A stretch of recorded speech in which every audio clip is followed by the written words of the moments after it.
চতুর্থতম দিন। আজকের দিনে আমরা যে এই গত 3 দিন ধরে যা যা প্রোগ্রাম করেছি, অর্থাৎ আপনারা এখানে এসেছেন, সাংস্কৃতিক অনুষ্ঠান হয়েছে, সাংস্কৃতিক প্রতিযোগিতা হয়েছে, এই সমস্ত প্রতিযোগিতাগুলি যে প্রাইজ বিতরণ সেটা আজকে এই মঞ্চ থেকে হচ্ছে। যারা প্রথম দ্বিতীয় তৃতীয় হয়েছেন তাদেরকে আজকে মঞ্চ থেকে পুরস্কার দেওয়া হলো। এছাড়া আদিবাসী সমাজের মধ্যে খেলাধুলার চল এখন সব থেকে বেশি। আমাদের গ্রামে আদিবাসী ছেলেরাই এখনো পর্যন্ত ফুটবলটাকে বাঁচিয়ে রেখেছে। তাই মেমারি এক পঞ্চায়েত সমিতিতে আমাদের যে বিশ্ব আদিবাসী দিবস উপলক্ষে প্রতিটা অঞ্চলে অন্তত একটি করে ক্লাবকে ফুটবল দেওয়ার ব্যবস্থা আজকে করা হয়েছে। আজকে ডিপার্টমেন্ট থেকে প্রতিটা অঞ্চলে একটি করে দলকে অন্তত ধামসা মাদল দিয়ে উৎসাহিত করবার চেষ্টা করা হয়েছে। এছাড়া যারা যারা চাষাবাদের সঙ্গে যুক্ত সেই সকল মানুষদের আমাদের কৃষি দপ্তর থেকে ঔষধ ভিটামিন দেওয়ার ব্যবস্থা করা হয়েছে। সব থেকে তাৎপর্যপূর্ণ বিষয় সেভ লাইফ সেভ ড্রাইভ, এটাকে আরো মান্যতা দিতে প্রতিটা অঞ্চলের অন্তত একজন করে আদিবাসী যুবককে আজকে হেলমেট প্রদান করা হয়েছে।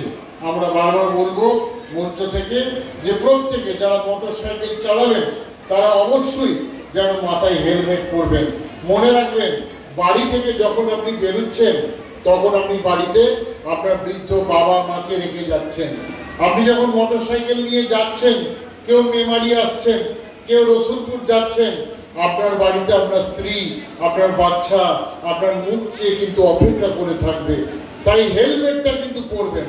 আর আমার মায়েদেরও বলবো, দিদিদেরও বলবো, হেলমেট না পরলে বাড়ির কর্তাদের, বাড়ির পুরুষদের মোটরসাইকেল চালাতে দেবেন না।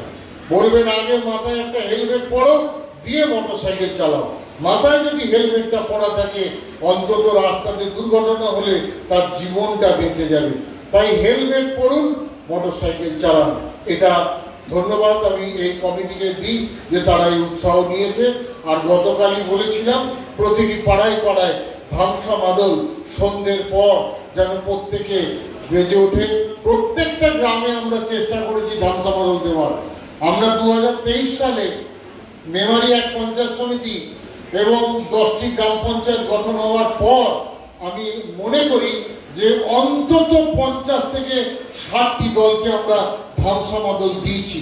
তাই আমার মনে হয় যে ধামসা মাদল যথেষ্ট দেওয়া হচ্ছে, আরো দেওয়া হবে, কোনো চিন্তার কিছু নেই। কিন্তু প্রত্যেক দিন সন্ধ্যাবেলায় আদিবাসী পাড়ায় পাড়ায় আবার ধামসা মাদল প্র্যাকটিসটা যেন আরম্ভ হয়, তাহলে দেখবেন এলাকার মানুষ আনন্দে মেতে উঠবে, সকলে ভালো একটা সংস্কৃতির মধ্যে দিয়ে থাকবে। আর আপনারা তো জানেন, বারবার প্রত্যেকে বলছেন যে আদিবাসী সমাজ, তাদের ঐতিহ্য, তাদের আদর্শ, তাদের ত্যাগ এবং তিতিক্ষা, এটাই তো ভারতবর্ষের ঐতিহ্য। ভারতবর্ষের ঐতিহ্যকে বজায় রাখতে গেলে আদিবাসী সমাজের সংস্কৃতিকে রক্ষা করতে হবে।